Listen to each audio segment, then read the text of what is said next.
بسم الله الرحمن الرحيم.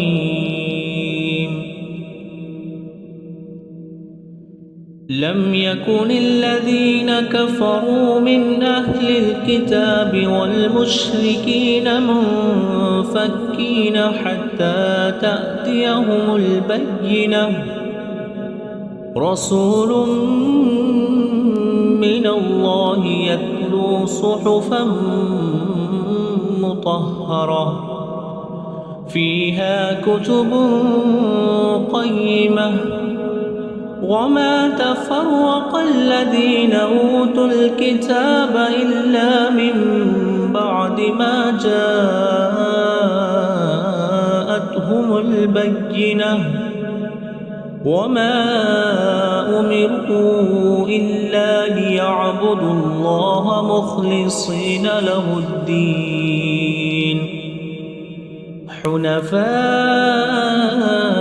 ويقيموا الصلاة ويؤتوا الزكاة وذلك دين القيمة.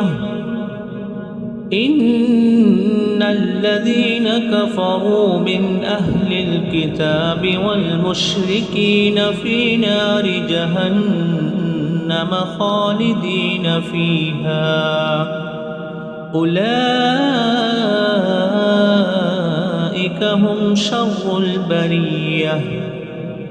إن الذين آمنوا وعملوا الصالحات أولئك هم خير البرية. جزاؤهم عند ربهم جنات عدن تجري من تحتها الأنهار خالدين فيها أبدا. رضي الله عنهم ورضوا عنه ذلك لمن خشي ربه.